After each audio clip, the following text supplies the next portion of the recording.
Ladies and gentlemen, good evening.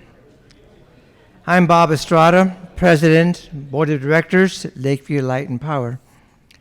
At this time, I would like to formally open our 100th annual meeting of Lakeview Light Power. Would you please stand? And I ask Colonel Rick Collison, Director, Clover Park High School, Air Force ROTC, to have his color guard present and post the colors. Colonel?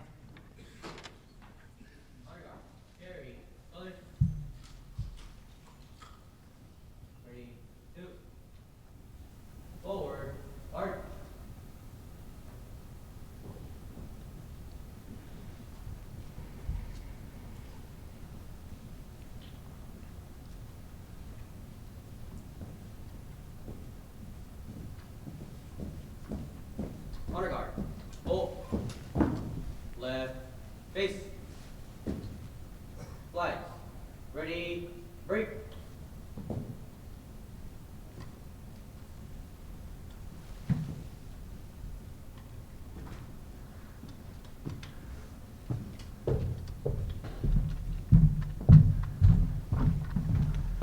Order. Color. Ready. Post. Ready.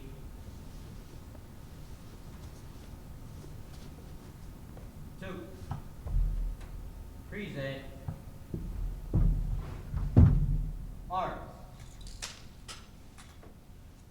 Please join me in the Pledge of Allegiance. I pledge allegiance to the flag of the United States of America and to the republic for which it stands, one nation, under God, indivisible, with liberty and justice for all. Order. Arms. Read for arch.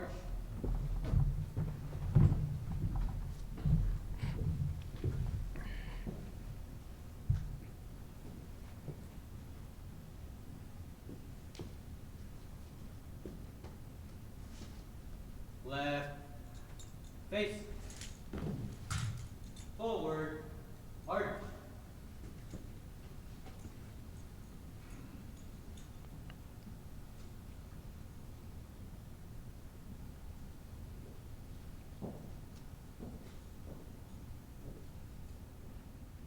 Thank you. I now ask Pastor Mark Miller from the Maranatha Family Worship Center to lead us in invocation.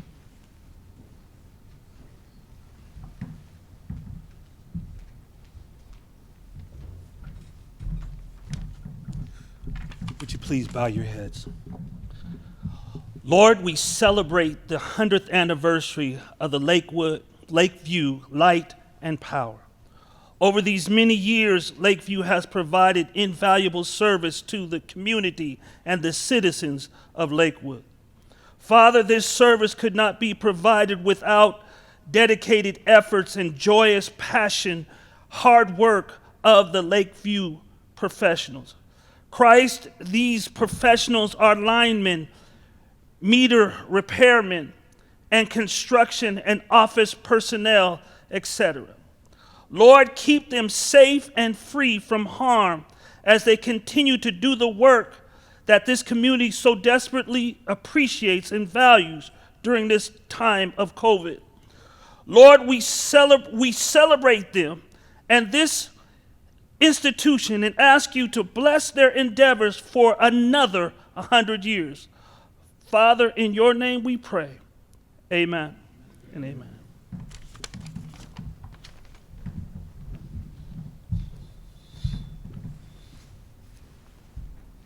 Thank you, sir.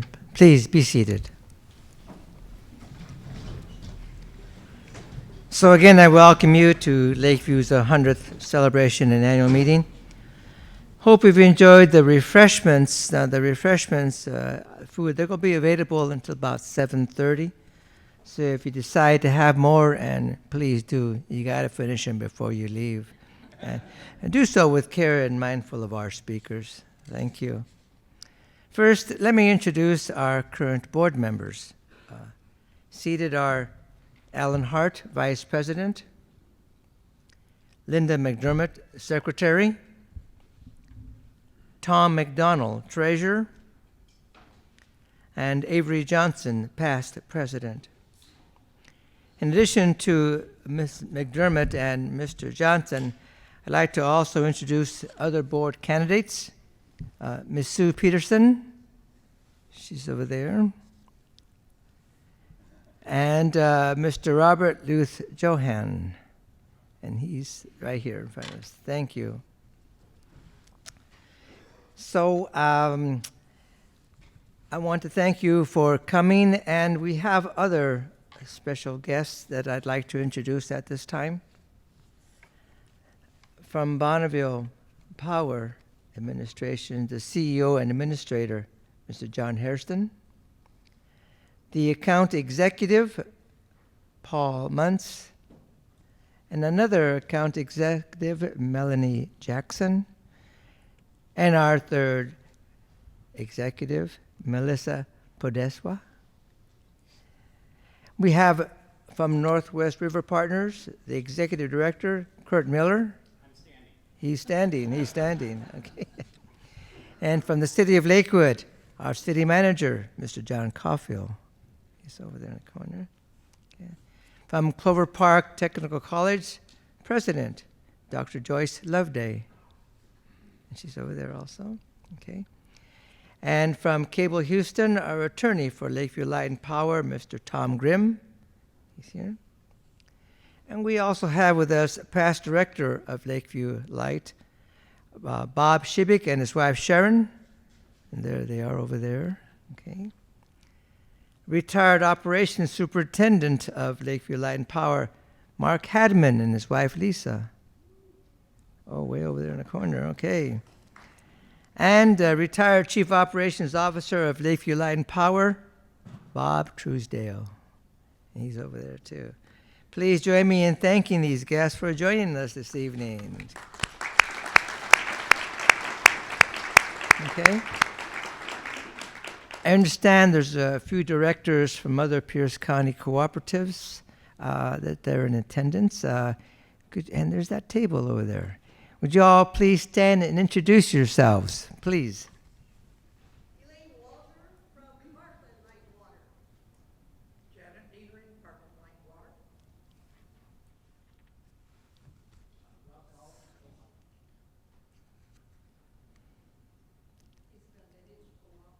Oh, hop. Did we miss anybody? Well, thank you all. Thank you all for coming. Okay. Time for our guest speaker. Our guest speaker this evening, John Hairston. Mr. John Hairston was named administrator and CEO of Bonneville Power Administration in January of 21. In this role, he's responsible for managing this nonprofit agency that includes Columbia River hydroelectric dams and the region's one nuclear plant. Mr. Harrison joined BPA in 1991 and has served in various positions. He began his career at BPA as an economist in the rate forecasting and rate design departments. He went to energy efficiency, then peak load management, and in 2002, he was assigned to implement and manage BPA's power services product, Slice. We'll get into that later. In 2006, Mr. Harrison was named BPA's Chief Compliance Officer, assuring agency compliance with regulatory rules and standards. He served as Chief Administrative Officer in June of 2015. In this role, he provided policy and strategic guidance. 2019, October, he served as Chief Operating Officer, where he oversaw power services, transmission services, environment, fish and wildlife, customer support services, and the Business Transformation Office. He has served as acting administrator since September of 2020, and then now administrator in 2021. Mr. Harrison has done it all. Okay. He holds a bachelor's degree in economics from Southern University, master's degree in urban studies from Portland State University, and a Juris Doctorate from the Lewis and Clark Northwestern School of Law. Please join me welcoming Mr. John Hairston.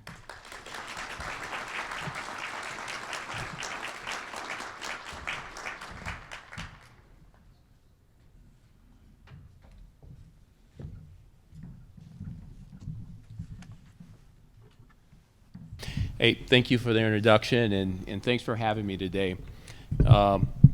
You know, this is a very important milestone for Lakeview Light and Power.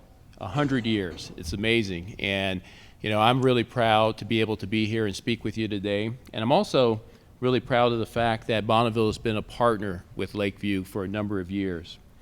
You know, Lakeview has consistently provided high quality, low cost service to the members over 100 years. And for half of that time, BPA has proudly served you with clean, affordable federal hydropower. Now, we share common goals for reliability and affordability and an appreciation for all that the Columbia River system provides our communities. Now, I came to Bonneville in 1990, as it was said, and I was just out of college. I had a couple of things. I had an economics degree in one hand, and one thing that was missed, I had a professional baseball contract in the other. And Bonneville was a great place to work because it was the one place that allowed me to work 6 months in our rate forecasting group and then go to spring training and try my hand at professional baseball, and I was able to come back. And you all can kind of tell what worked out. But I didn't know anything about the energy industry when I first came to Bonneville. But it didn't take long for me to realize the fact that it was a way to make a difference. The one thing about electricity is that it's not only something that folks need to have to survive, but it's also something that people need to thrive. And over the last 30 years, as you've heard, I've had a chance to work throughout the entire agency, leading a number of large organizations. And along the way, one of the things I've learned is that we have a complicated history in the Northwest when it comes to hydropower. And it's my experience is that BPA and working with our partners that I think has really outlined a vision for the hydro future in the Northwest from my perspective. Now, I see federal hydropower, the Northwest's biggest source of clean energy, playing a foundational role in the region's ability to combat the devastating impacts of climate change and thrive in a low-carbon future. BPA's role includes retaining our competitive edge in the evolving marketplace and offering products that will help our customers achieve their individual clean energy goals. Now, I find it fascinating that the key to our future really rests on the power of a system that was built nearly a century ago. I mean, when you think about that, that's a pretty resilient set of systems and machinery. Now, visionaries back in the early 20th century were thinking up grandiose plans of massive dams and wide-scale transmission. They weren't just thinking about power, though. They were also thinking about the other attributes that go along with the system, such as irrigation, navigation, and flood control. And since those very early days of the electric grid, change has been constant. But the biggest transformations in the Northwest electric grid were prompted by significant economic or other external drivers. At every step of the way throughout the development of the Columbia River power system, there's always seems to have been the right conditions in place or the right drivers to move the region forward. Now, I'd like to move the slides, please. Thank you. All right, so in the 30s, one of those key conditions was the Great Depression. Now, interesting enough, one of the primary causes of the stock market crash was the bubble in utility stocks.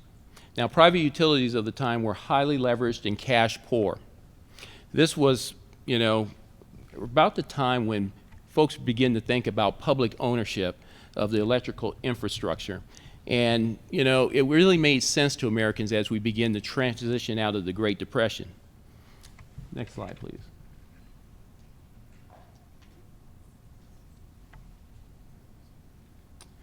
So then President Franklin Roosevelt entered the picture with his plan for rebuilding the economy.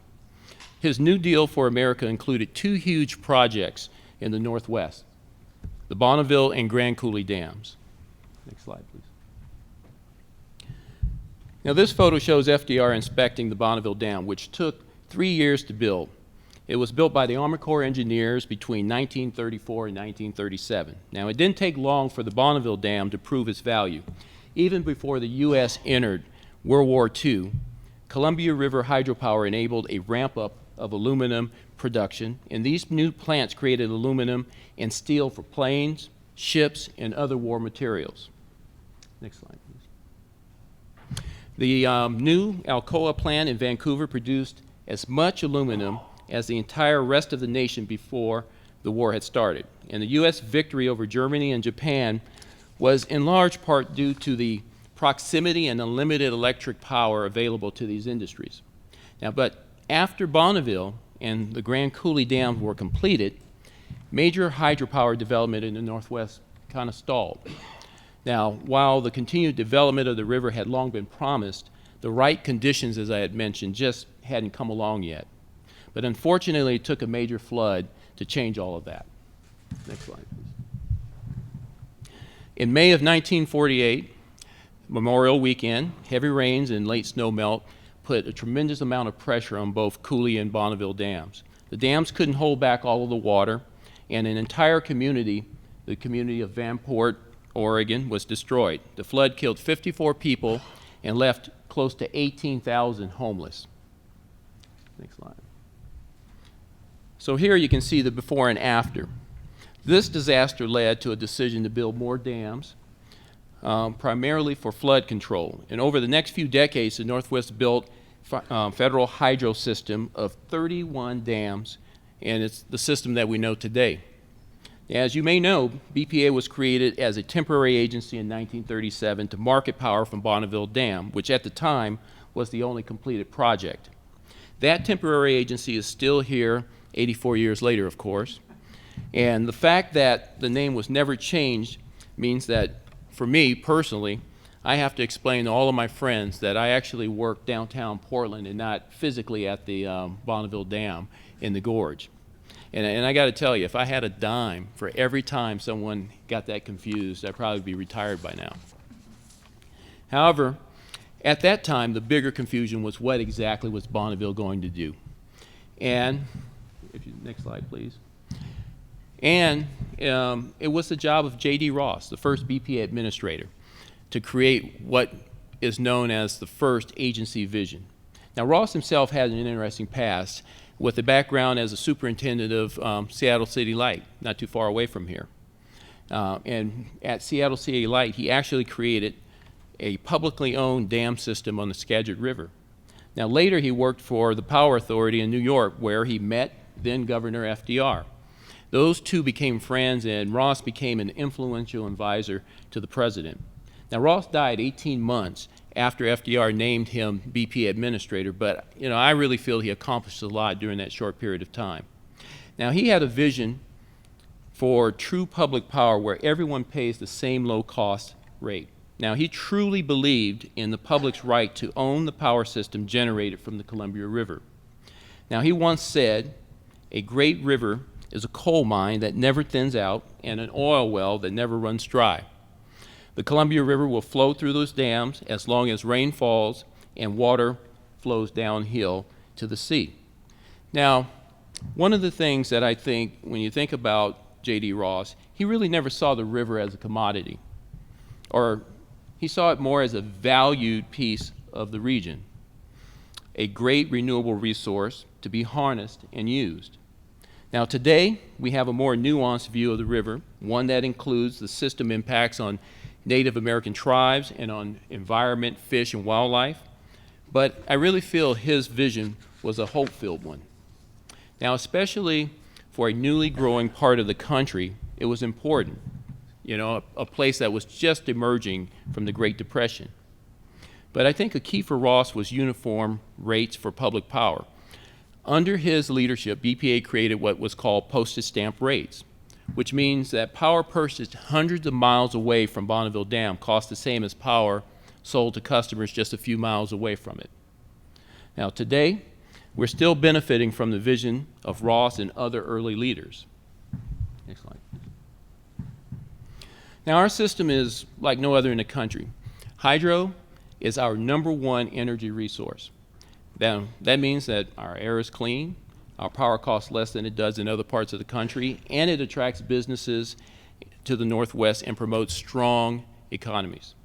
Now, after Roosevelt and Ross and other founders, of the grid, there were many others, creative thinkers, along with the way they looked at the system and the way they really wanted to utilize the system, I think, changed the trajectory of the Northwest power system. Earlier, I noted that the biggest changes in the Northwest grid were promoted by significant economic changes and drivers. Now, perhaps most notably was the Northwest Power Act of 1980, which followed the oil embargoes and gas shortages of the 1970s that really taught us about our dependency on fossil fuels. Now, people started to appreciate the concept of conservation, but there was no roadmap on how to do large-scale conservation. Now, the authors of the act completely changed this playbook. Now, for the first time, a federal statute directed a federal agency to encourage the development of alternative resources. Before 1980, the hydropower system was BPA's only supply source. After the act, our utility customers suddenly became our biggest source of new energy supply. Now, that was just the start of a new relationship with our customers, and Lakeview has been a tremendous partner in our region's energy efficiency endeavor. Next slide, please. Now, from window replacements for multifamily buildings to ductless heat pumps for single-family homes, you have supported your customers' investments in the latest energy savings and technologies. You have also partnered with neighboring Pierce County mutual utilities to weather the ups and downs of energy efficiency by exchanging energy efficiency funds when needed. And through this excellent partnership, you have saved nearly 12 million kilowatts in the past 10 years alone. Now, thanks to all of that work and the work of others that's been done to implement the Power Act over the past several decades, the region has saved about 7,000 megawatts. Now, that's enough energy to power almost 7 cities the size of Seattle for a year. So a tremendous amount of work has been done in this region and by a number of our customers, including Lakeview. And on top of that, the regional energy system has avoided emitting more than 22 million tons of carbon dioxide in our skies. Now, EE remains critical to the shared vision of a sustainable Northwest. Now, it's always been about the resource we don't have to build and about getting the most we can out of the resources we have. Now, this work will continue to help our region enjoy some of the nation's cheapest energy and the cleanest air. But today, we find ourselves at another turning point, and I think the conditions are once again ripe for change. Next slide, please. Now, around the globe, we are seeing more and more extreme weather events resulting in the rapidly changing climate. Now, as an industry, we are feeling the impacts of these extremes as they tax our resource and power system.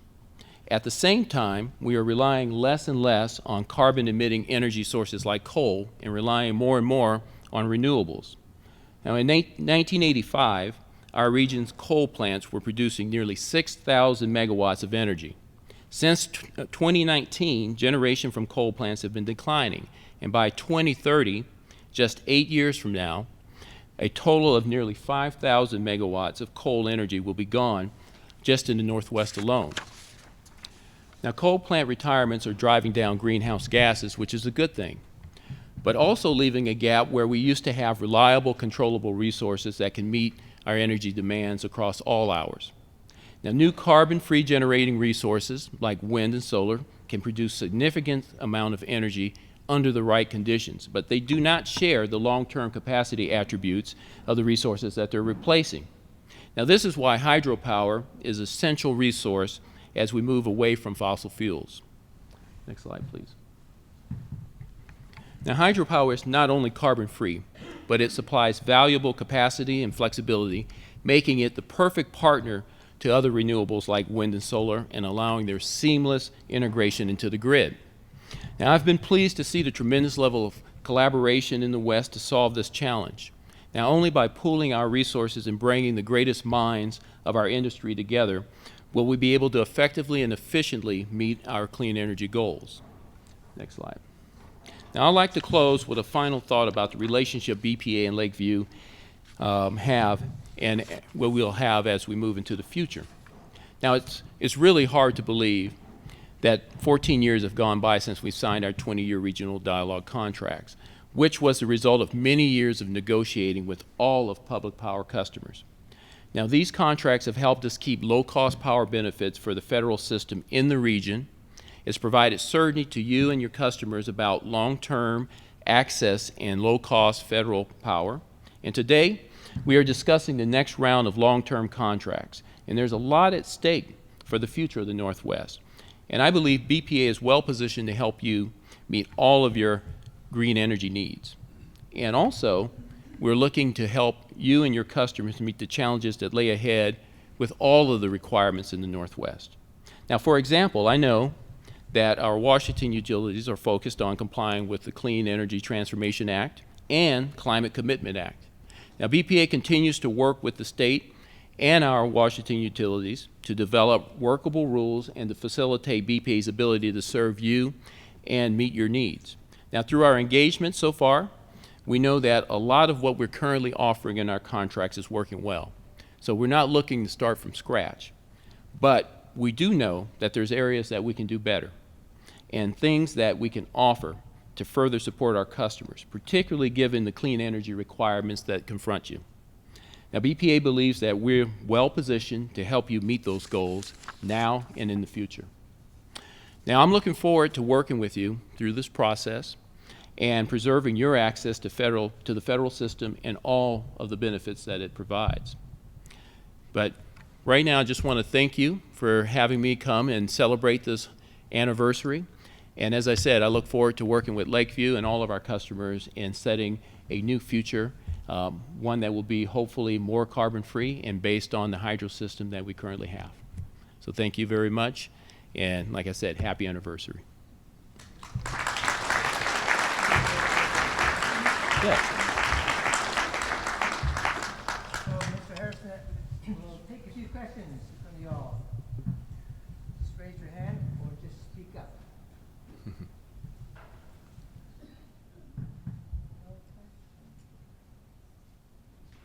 See? I must have covered everything. Yeah. No. All right. Sir, thank you again. Hey, thank you very much. Appreciate it. All right.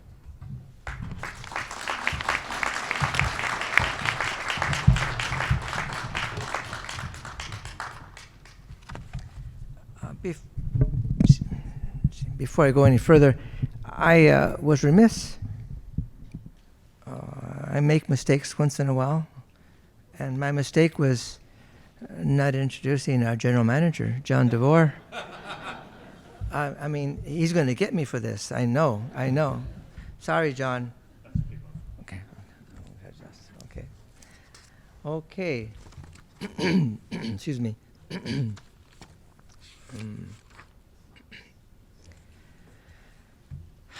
Moving on.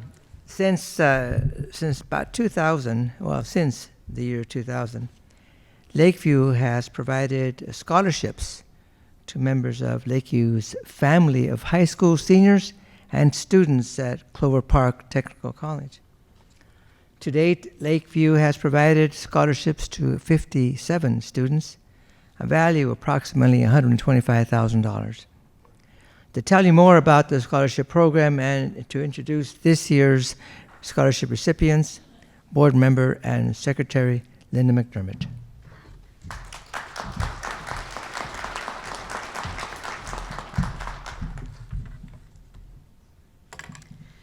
So the Lakeview Scholarship is entitled Be the Spark, Be the Light for Your Community. And it's evolved over time. In the past, it merely provided scholarship opportunities to high school seniors. Now the scholarship opportunity is open to member and customers who are adults pursuing trade school occupations, say at Clover Park Technical College, also at community college, four-year universities. It's not restrictive anymore. We are endeavoring to be very inclusive in terms of supporting the endeavors of our community members. We have 2 individuals here this evening that are worthy of our recognition.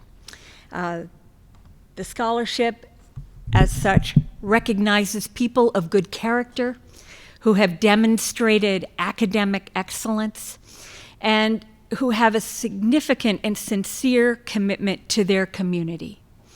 The first individual who is going to be coming up this evening is Yelena Avila Hernandez. Ms. Hernandez is from Clover Park High School. Could you please come up?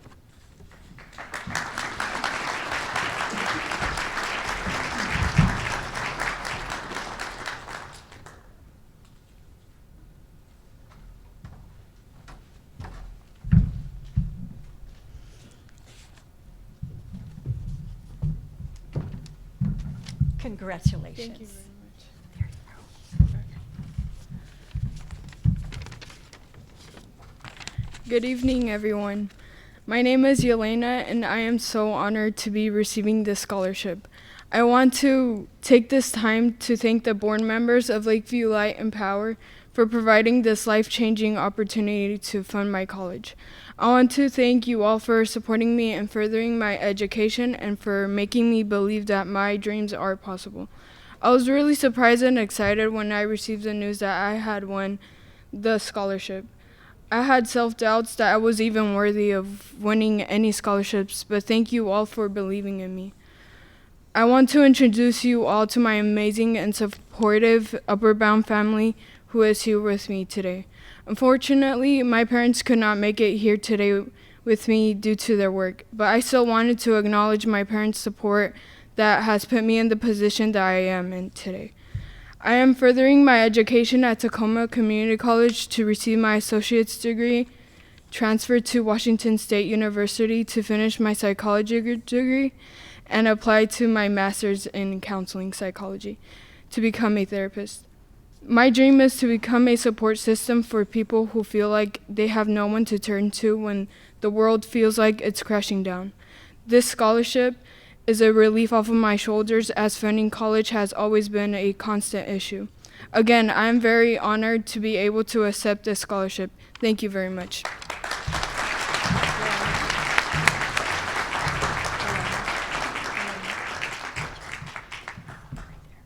Okay. And our next recipient this evening is Alexandra Sturbis. And Alexandra is from Lakes High School.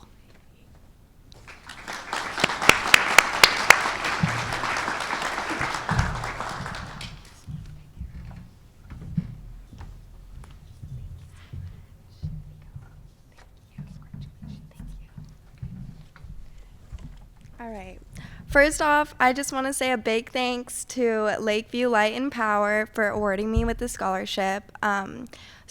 College is a huge financial stressor that I feel like weighs on everyone, and this scholarship has just kind of lightened the load a little bit, and I'm just really appreciative to you guys and to all the board members.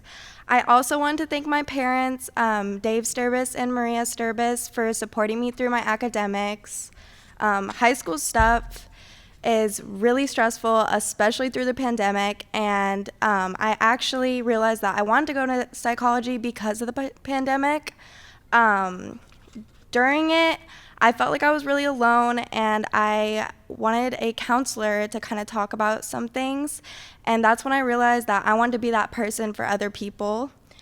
When I found out that I won this scholarship, I was actually studying for a statistics exam, and I was really tired and overwhelmed, and I just felt like college was coming up too soon, and I didn't know what to do. And then I found out that I got this scholarship, and it kind of just made a little bit easier, and it really brightened my day.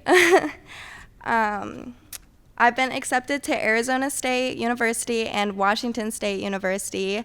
I haven't decided yet, but I know I'm going into psychology. And I've been a mentor, and mentoring freshmen has really opened my eyes to what I think I want to do in the future, along with being a TA and a tutor. I felt so rewarded by doing all of these things, and I just want to say thank you again to all of you, and thank you for helping me afford college.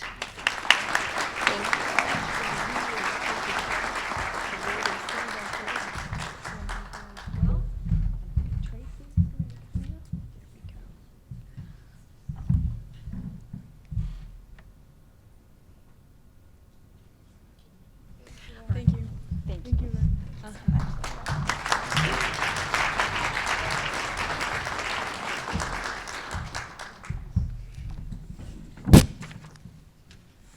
And again, congratulations to the students and to their families. President's report. But before I do that, let's see a short film. Roll on, Columbia, roll on. Roll on, Columbia, roll on. Your power is turning our darkness to dawn. So roll on, Columbia, roll on. Let's everybody sing. Roll on, Columbia, roll on. Roll on, Columbia, roll on. Your power is turning our darkness to dawn. So roll on, Columbia. Hey, my name is Tim Johnston. I'm the line foreman here at Lakeview Light Power, and started here in 1979, been here 43 years. And I think, Lakeview has been quite a family for me here, and worked with a lot of people over all those years. And I think the most rewarding thing for me here is going out on a dark, stormy night when it's dark and there's no lights, and being able to close that switch in and get everybody's power back on and watch the lights all come back on. That's a very rewarding opportunity I've had here to do that. Is Grand Coulee Dam, the mightiest thing ever built by a man to run the great factories and water the land. It's roll on, Columbia, roll on. Roll on, Columbia, roll on. Roll on, Columbia, roll on. Hi, my name is Kelly Butts. I am the superintendent of Lakeview Light Power. I took this position because I enjoy something rewarding, such as interaction with the customers. I enjoy providing them a great service as well as a great experience.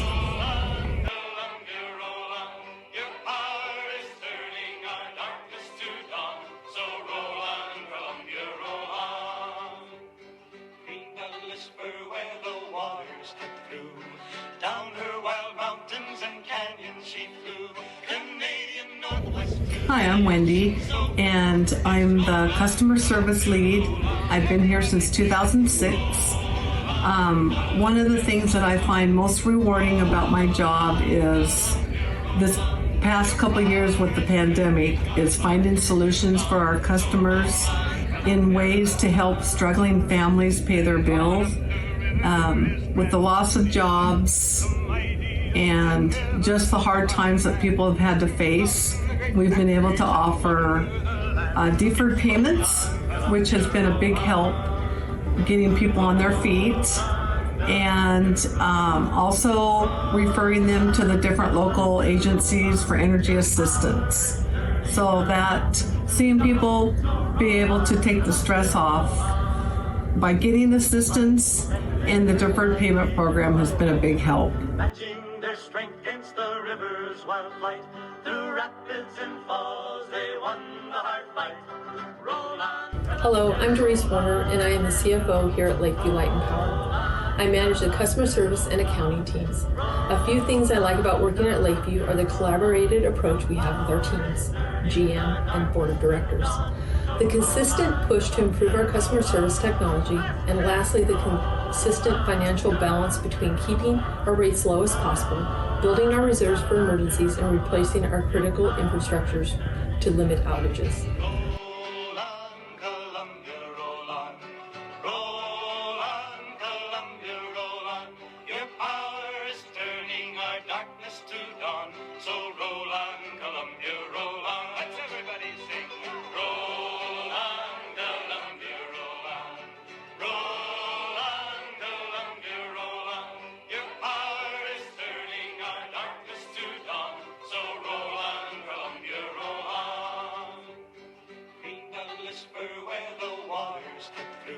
Hi there, my name is John DeVore, and one of the most rewarding attributes about being the general manager at Lakeview Light Power, aside from the great people I get to work with every day, is the realization that whatever projects we do provide resiliency and reliability to a commodity that everyone needs.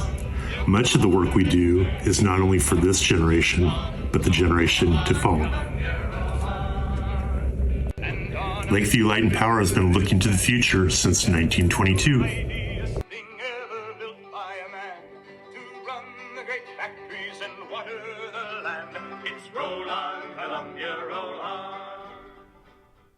Okay. Yeah.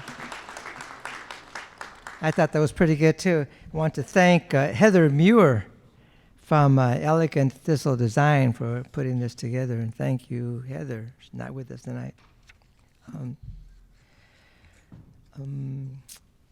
So it's time for, as I indicated earlier, the President's report. Usually for our annual meeting, a President's report will include financials, health of the organization, but this is our 100th. And since the financials are already available in the newsletter, I thought I'd share with you a bit of history and take you up to maybe about the 1980s. And after that, our general manager, I won't forget this time, our general manager, John DeVore, will bring you to the present. Then he's going to take you to the future of Lakeview. So you've seen the video, but let's go a little more in depth. Yes, March 21st, 1922, a few far-sighted citizens went to the state capitol and filed at the start of a mutual nonprofit company. The purpose was to obtain electric service to citizens way out here, then the rural part of Pierce County, and it was called Lakeview at that time. Lakeview received power from Pierce County. Pierce County got their power from city of Tacoma, and Tacoma got their power from the dams on the Nisqually and Skokomish rivers, Mason County. But the Pierce County lines didn't go very far from the Tacoma city limits. Again, a rural area, not cost-effective to provide power to the few houses that were here. But a few did receive, and they paid for it. They were paying 7 cents a kilowatt hour. In today's money, that's about $1.10. Okay? And that was for a residential single meter. So expensive. But again, putting that in perspective, that time residents didn't have, like we all have now, all those appliances in our houses. Okay? They had lights, but still expensive. Anyway, those far-sighted citizens each put in some money, their own money, and they leased a 6-mile section of the line from Pierce County. The line was from the Tacoma city limits to the Lakeview gravel bunkers. Now, the bunkers are still here. They're located between I-5 and McCord. And by the way, that nonprofit company they started was called Lakeview Light and Water. More on the water title later. So they started with an initial membership of about 17, and they contracted with Gunderson Electric Company to purchase equipment and to hire labor. Then they started erecting power poles to where people lived. Obviously, the first 17, the members, then their neighbors, and more people became members. Pierce County had other lines coming into Lakeview, so Lakeview leased 3 more miles from them. By the end of 1922, about 143 poles were being maintained. And as the years went by, more poles, more membership. Poles, by the way, they went to specific areas. For example, the boot factory on Pacific Highway, that's in the notes, got 2 poles. 7 poles went to the Lighthouse Inn here in Lakewood. Ponders got 22. Parkland got 60. That's the Spanaway Loop area. And on and on. By 1929, 358 poles. By 1942, we started to put the emphasis on counting customers and not necessarily poles. So that year, 400 customers. By 1948, 1,000 customers. And by the way, even though these citizens were meeting before the incorporation of March 21st, 1922, couldn't find any minutes. The first documented meeting was on April 17th. That's when they decided to hire Gunderson Electric. And later that month, they adopted bylaws, had the first election of officers, and Alvin D. Marker was elected president. We saw his picture up there. And speaking of first, on June 5th, Henry Eugene Healy and his wife Carrie became the first members of Lakeview Light and Water. They received membership certificate number 1. Their property was on the corner of 112th and Pacific Highway South. That's right on the northern part of which is now McCord Airfield. So the first annual meeting was held June 13, again in 22. 6 members were elected to serve a 1-year term. A few years later, that board increased to 7 members. And we had 7 members until a few years back. Believe it or not, Lakeview was having difficulty getting members to run for the board. So when we lost a couple of members due to retirement, couldn't find replacements, we decided to stay at 5. Articles of incorporation and bylaws still say board can consist of up to 7 members. Anyway, 1928, Pacific Telephone and Telegraph Company became the first to accept the joint use of 23 poles. They paid Lakeview for allowing them to hang their telephone wires on the poles. Now, we normally say it's a telephone pole, but it's not. In reality, it's a power pole. And as you look at the power poles, you probably know the upper lines, that's electricity, and the bottom, communication, telephone or cable. Some more facts. 1931, 10 years after incorporation, the first general manager was hired. Before that, it was the board that ran the company. First general manager was William T. Jones. And we needed a manager by then because, well, we were hiring our own staff, buying our own equipment, erecting those poles. Also, in 1931, Lakeview was awarded a contract from the federal government to service U.S. Radio Airways Range. I couldn't find any information about that. Don't know where that was. But this was during the Depression. Hard time for everyone. And as a side note, in 1929, a couple of years earlier, the area was under severe drought. The drought curtailed power from Tacoma's hydroelectric sources and forcing Tacoma to enforce some blackouts. There was Cascade Paper Company was there in Tacoma and had to lay off 300 people because of a shortage of power. And at Fort Lewis, they cut power to non-essential buildings about 4 o'clock in the afternoon. The shortage of power became so critical that Tacoma leaders appealed to President Hoover. He turned to the Navy. The USS Lexington arrived at Tacoma's dock on December the 17th, and its boilers supplied a quarter of Tacoma's power for about 30 days. It left January 17th, and according to weather records, a few days later, it rained, enough to fill the reservoirs. And by the way, that same USS Lexington was lost in the Battle of the Coral Sea in 1942. Speaking of the 1940s, during World War II, Lakeview continued to service its current and get more members.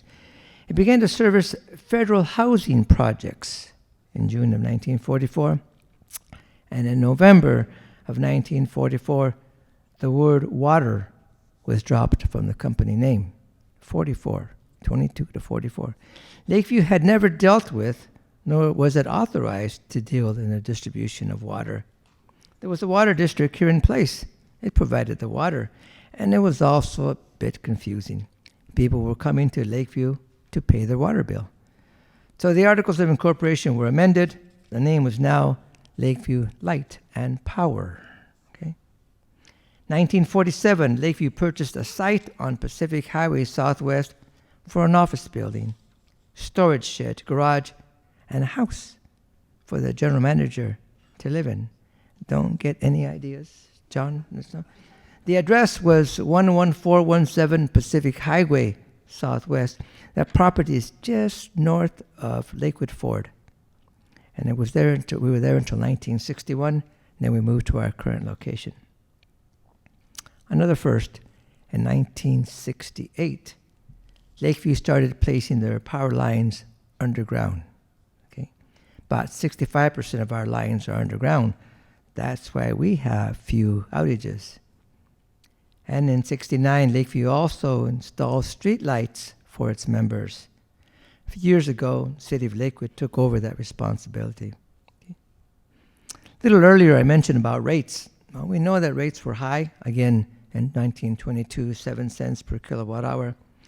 But Lakeview negotiated and was able to get such a low rate from Tacoma Power that they could charge in 1923 5 cents for the first 20 kilowatt and 3 cents for anything above that. And of course, membership increased, but rates continued to drop. It dropped so much that in 1955, the Federal Power Commission reported that members of Lakeview enjoyed the lowest residential rates in the U.S. And for several years, Lakeview was awarded the Northwest Public Powers Association 1 cent award for selling electricity for 1 cent per kilowatt hour or less. And who were they selling to? To about 1,400 members at this time. They owned homes, apartments, commercial buildings, industrial plants, offices, and also government agencies. And that equated to about 1,900 meters. So we have 1,400 members, and we have 1,900 meters. So let me clarify.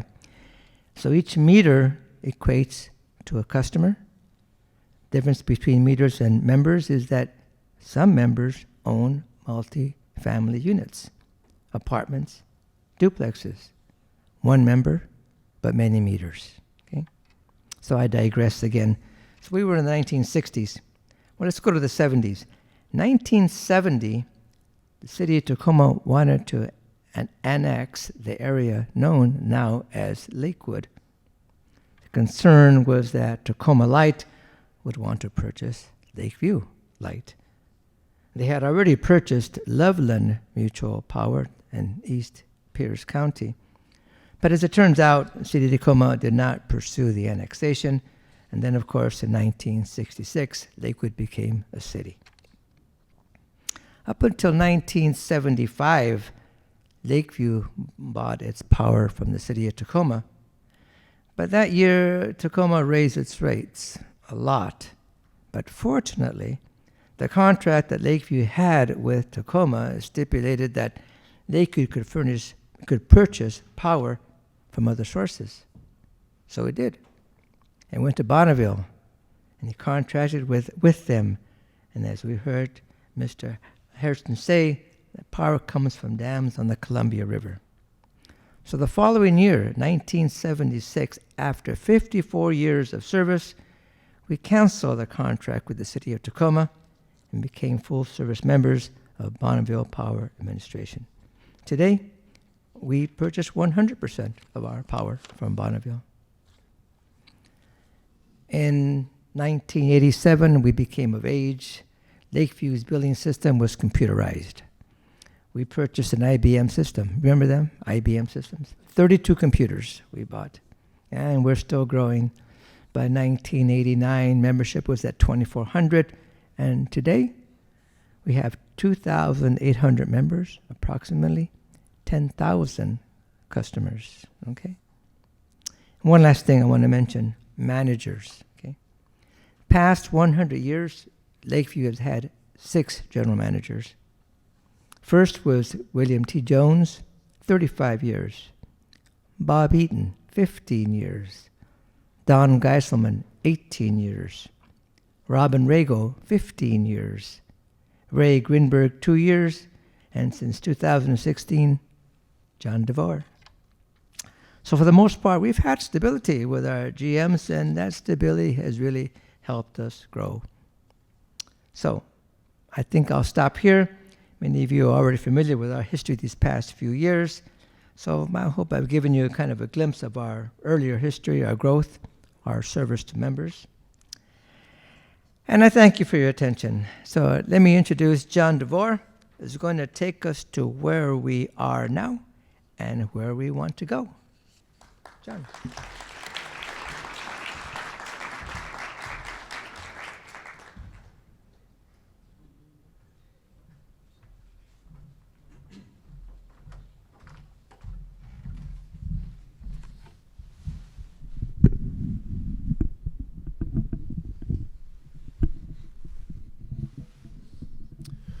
Thank you, Bob, for that trip down memory lane. It's amazing as we talk about the power of water in hydroelectricity. It's amazing how a little drop of water can go down your lungs and cause wreck to your life. It just happened to me just a minute ago. So excuse me if you feel me clear my throat. Before I get started, I would be remiss if I didn't recognize and acknowledge the wonderful team that I have that I get the opportunity of working with every day. Many of them are here. Many of them made this evening possible, so I really appreciate the opportunity I get to work with them. They offer great service to all of you, and they're a wonderful group of people to work with. Would you please give them a hand of applause, please?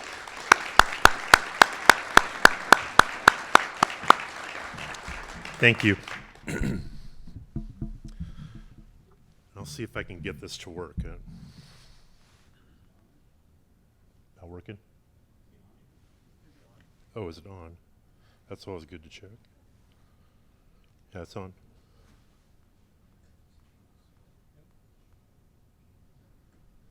Okay.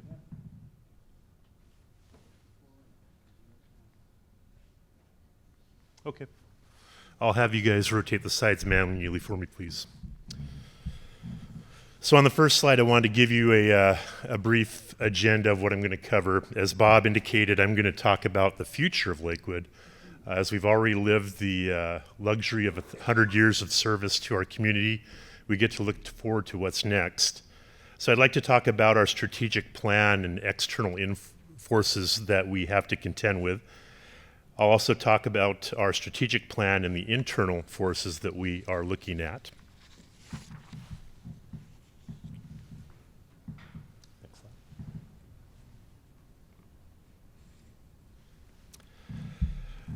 So we have a great partnership with BPA. As Bob indicated, we are a load following 100% firm purchaser of our power with BPA.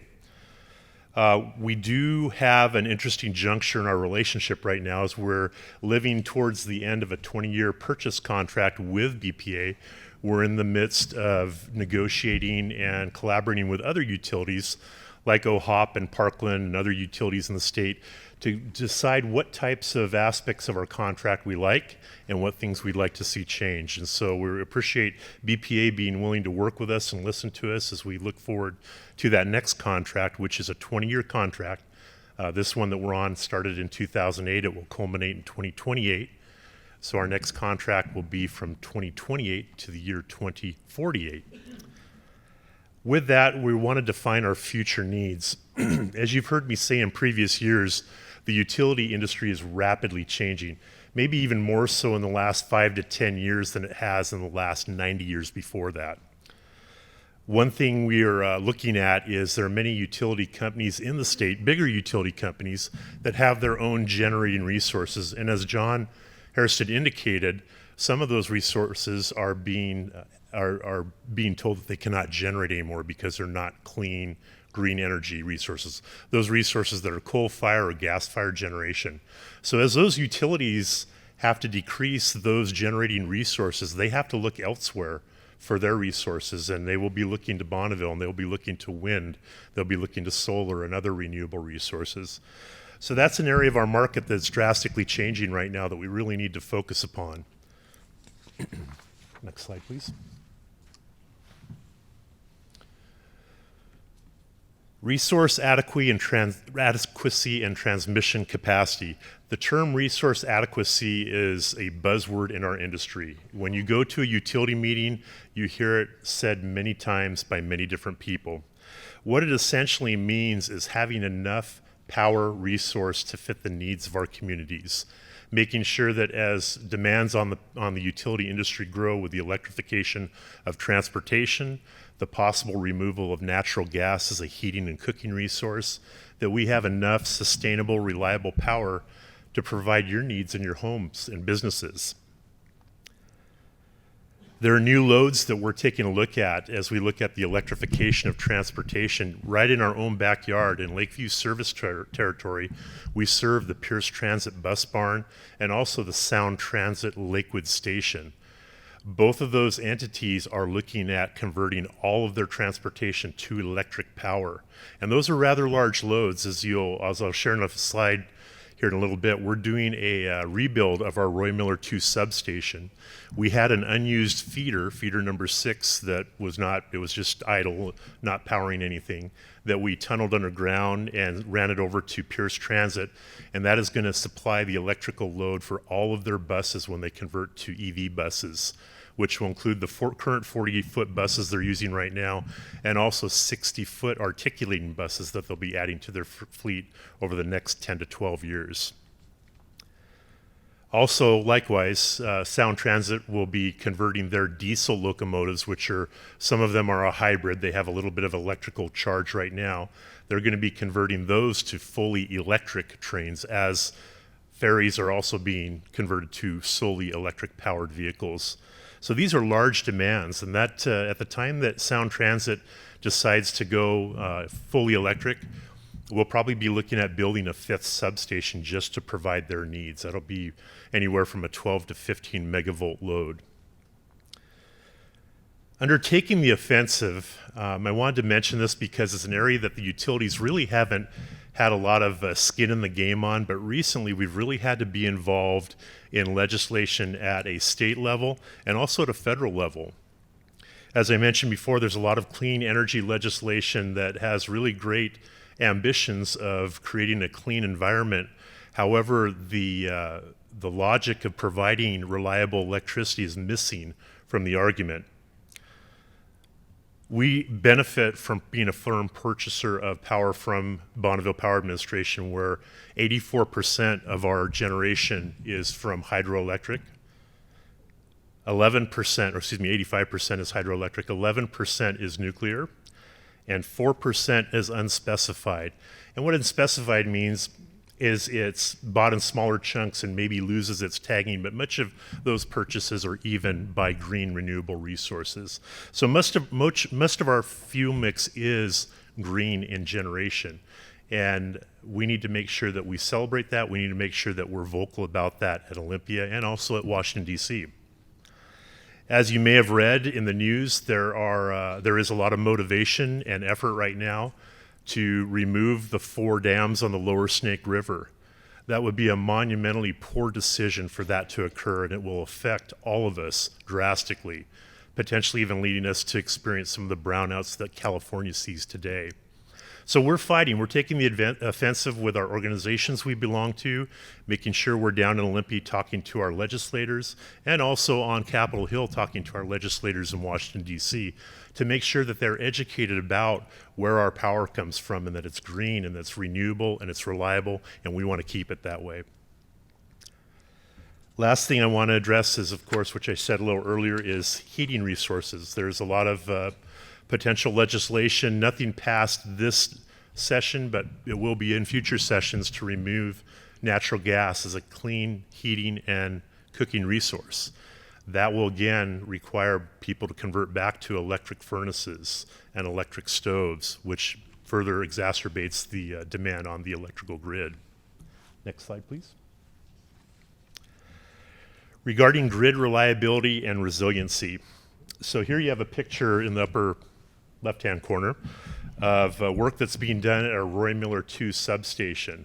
That picture was taken about a week and a half ago, where they had removed the switchgear and the transformer that is that was Roy Miller 2. So now your entire Lakeview power grid is being supplied by 3 instead of 4 transformers.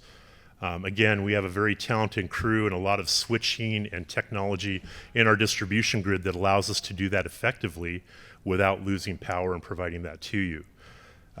But as you look at that picture, when I get to my next slide in a moment, you'll see a week later that we already have the foundations poured and they're curing right now for the new switchgear and substation or transformer, which will be arriving here shortly. But as I talk about grid reliability and resiliency, to rewind back to the year 2017, which was my first full year as general manager, I had some great people to learn. All of my staff were great to learn from, and I didn't come from a utility background. I came from a finance background, but I was very, very interested in learning about the system and learning as much as I could as soon as I could.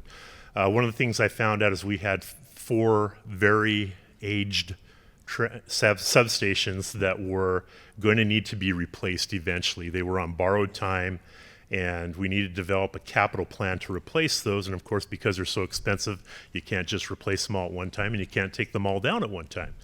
So we developed a plan to work towards replacing each one of those substations.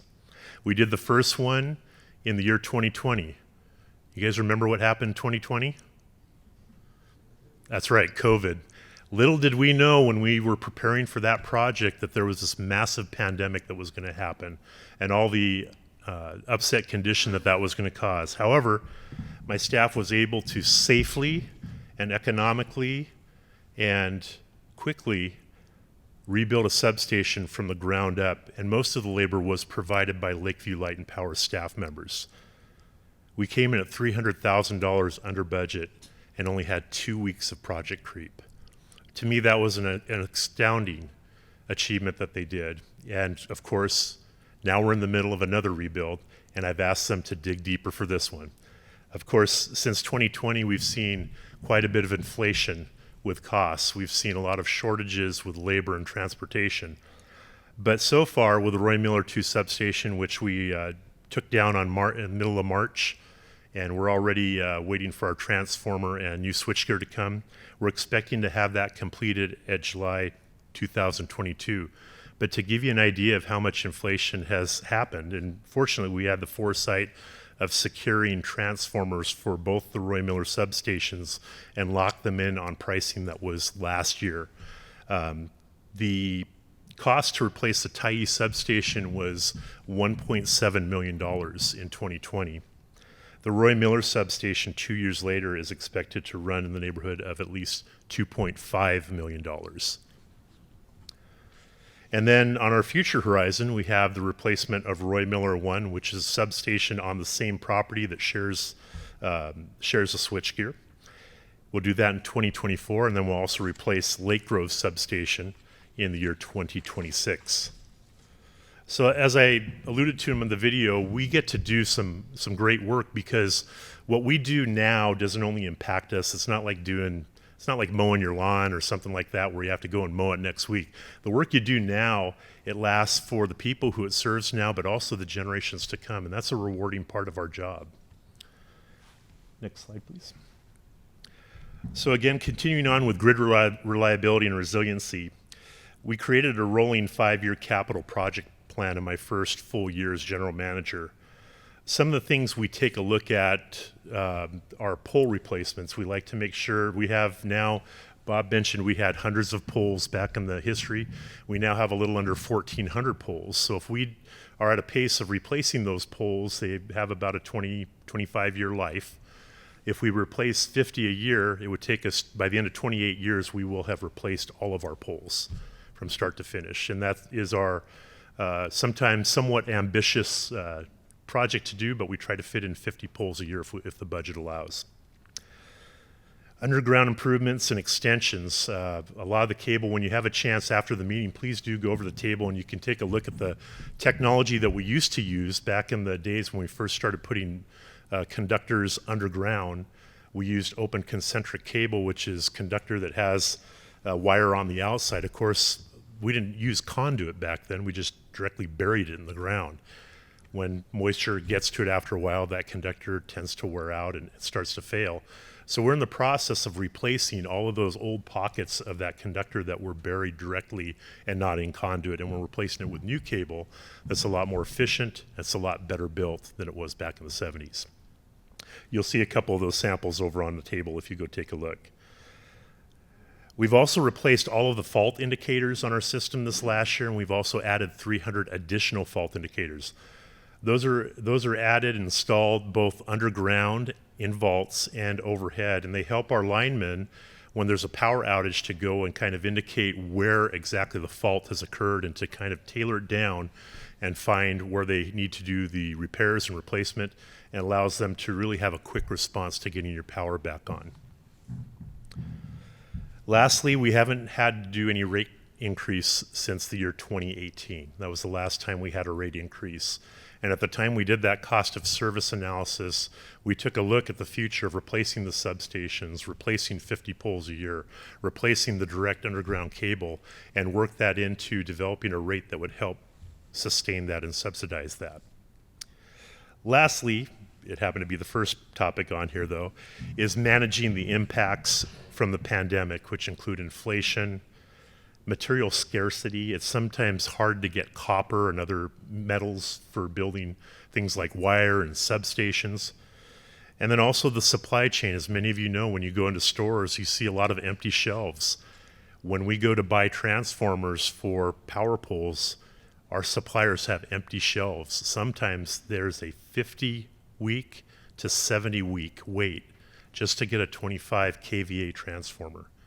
And that's incredible. And so fortunately, again, kudos to my staff. They've done a great job of having a adequate inventory to be able to sustain our needs as we replace assets out in the field, but also have extra items on hand if we have a car pole accident or any type of a fire where an asset gets damaged and we have to replace it. I won't spend a lot of time on these slides, but as I indicated, the rate or the cost of service study that we did to change our rates back in September of 2018 has sustained us for almost 4 years now.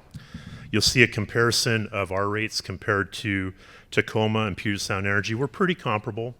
We're within $6 of one another, and this is for based on a 1,000 kilowatt load for a home, for a residential home. The next slide is a comparison of a commercial power bill. And you'll see there's quite a bit more difference between what we charge our customers and what Puget Sound Energy charges their customers. And you may look at that and say, well, why don't we charge more? It's because we have to remember we're a nonprofit, where Puget Sound Energy is an investor-owned utility. Their goal, their ambition is to make money for their stockholders. And so they are a profitable company, and that's the way they handle profit.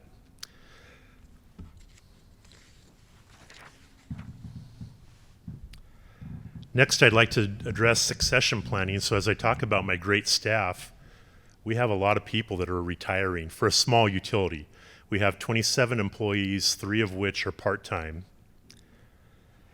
My staff retirements, I've told you over the years, that a couple years ago at our 2019 meeting that I had 6 employees that were going to be retiring in the next 5 years. Well, some of those employees, like Bob Truesdale and Mark Hadman, have already retired. So I have 4 people with nearly 140 years of experience just with Lakeview Light and Power. That doesn't include experience they've had working either at other utilities or at other jobs, that will be retiring within the next 2 years or next couple of years. So you might think, well, how do you replace a lineman who has 40 years of experience? The answer is very carefully. And linemen are hard to find right now. The market is flooded with openings, but there are few people seeking those jobs. So we make it our ambition to go out to the colleges, to go out to, like with our scholarship, to notify the schools that we would love to provide more education about these great trade careers that are available in the utility industry. But those are things that we're working through right now, replacing people as they retire, and also transferring that legacy knowledge of our system. I have a couple of individuals that are in this room right now. You could ask them, when a wire was placed into service, and they could tell you the year, the intersection, and who did it, and how much of a headache it was, just off their memory. And so how do you replace that? We need to make sure that we transfer that knowledge, because we've got some older folks on our staff and we've got some really young people on our staff, and we want to make sure we have that continuity handoff so that the legacy and information gets passed on to the next generations. I have a new operations superintendent. Mark served as operations superintendent for 22 years almost. I think he started in 2000 in that role. And we were able to promote a candidate from within our ranks, and that's Kelly Butts, to become our next operations superintendent. He was able to work side by side with Mark as Doris worked with Bob earlier on when she became the chief financial officer. And as we shift upwards with people, of course, we got to fill the space behind them. So we're looking for qualified staff members, and we've just had to hire a couple of extra apprentices because we had a couple of journeyman linemen that took jobs with other utilities. That's an area we're always mindful of, because we want to have qualified people that understand that our focus is on safety, our focus is on providing excellent customer service, and so we want to make sure that we create that mindset and that culture in everything that we do. The last thing I'd like to talk about in succession planning is staffing for tomorrow's needs. As I indicated before, many things are changing within the utility industry, and that includes the skill sets that you need your employees to have. There's so much of an emphasis and need to have good communications with a utility, especially with websites and social media, and trying to get out to legislators and communicate and educate them on the importance of utility topics, that we need to have more communications resources in our utilities. And that's something we haven't had to have in the past. Next slide.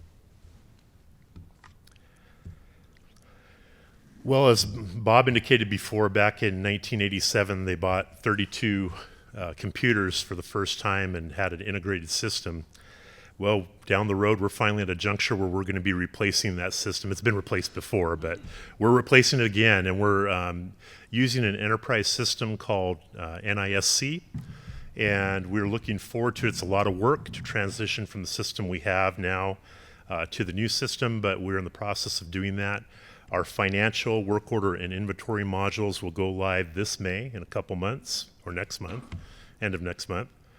Then the customer service and billing will go live in August. So you'll see a new Lakeview Light and Power bill.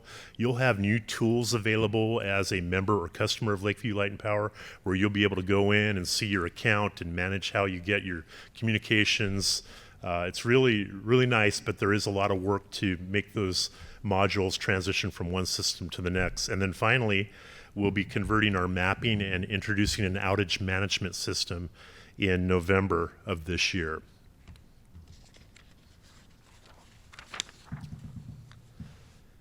And then last but certainly not least, it's very important to the culture of the board of directors at Lakeview Light and Power, and it's near and dear to my heart as well, that we do as much as we can to be responsible and active members of our community.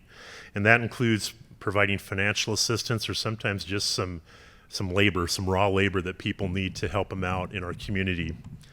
So we do a lot, as Wendy indicated in her portion of the video, about how Operation Roundup and Project Help that you contribute to on your bills, that helps, and we match that financially, and we use those funds to help people that are going through hard times paying their utility bills.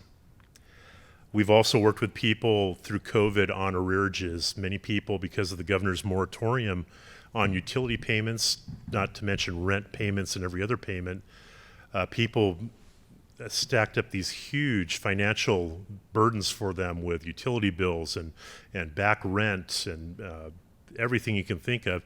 So we had to work through that as a utility on how do we help these people get back once the moratorium ends, to taper down those bills, because again, we're a nonprofit utility, so we can't just write them off and throw them away. That's money that we've already spent that we need to recapture, but we need to help them do so in a way that helps them be successful in doing so.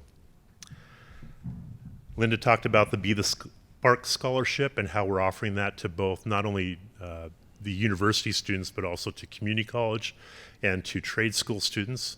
We also want to make that available as a renewable, so if a person gets a scholarship one year, they can apply the next year for it and possibly be selected.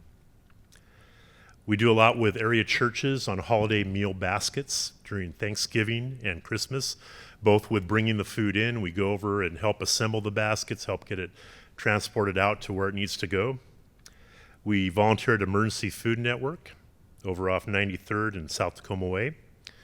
And most recently, Lakewood Rotary has approached us with their Little Food Pantries idea, which we just started a collection bin in the foyer of our front office, where you can come by and donate food, and it goes out. The Rotary members take it out to these little food pantries that are assembled. Maybe you've seen them out in the community, where people can go and get food, get a can of soup, get some vegetables, and just based on their need. If something they need, it's out there, they can go and grab it and take it home and satisfy the hunger needs of their family.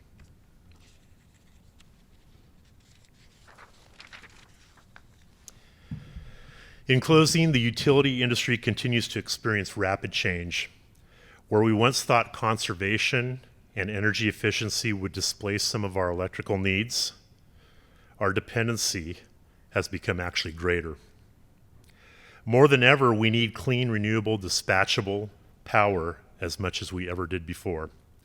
As indicated in the video, much of what we do today not only serves ourselves, but serves the generations to come. We try to incorporate that focus in everything that we do, everything that we complete, every project we undertake, which keeps us on our course to looking to the future since 1922. We continue that future perspective, and we don't know what's around the corner, but I know I've got a good team to get us there.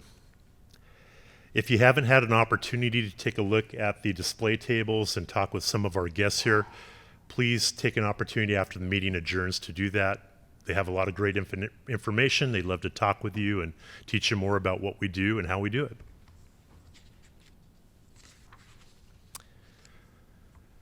With that, I'd like to say here's to the next 100 years.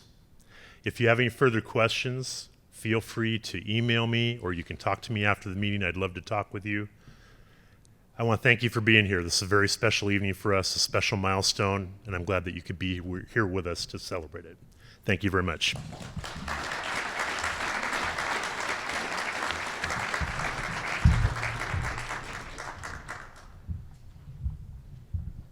Thank you. Whoa.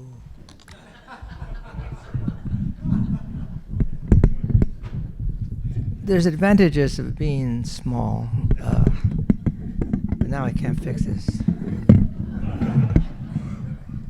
Okay. So thank you, John. Appreciate that. And John is not the only one. The board members and Mr. Hairston also will be available to answer any questions you have after the meeting. Okay. I'd like to ask our attorney, Tom Grimm, to please come and announce the results of our election, please.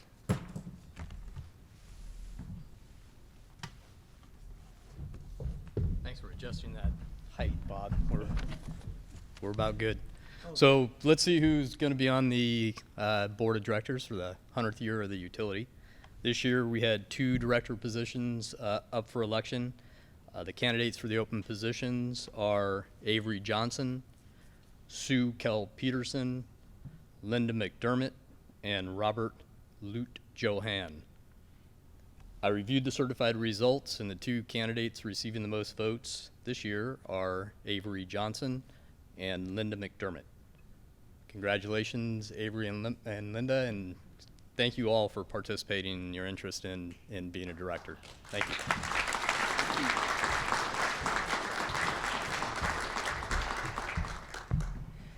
And again, congratulations to the successful candidates. We'll continue to work well together. Okay. Now it's time to have some fun. It's been not boring, but let's have some fun. How about some prize drawings? And to lead us there, take us there, Sean Morey, Isaiah Cameron, part of the Lakeview staff. Come on, guys.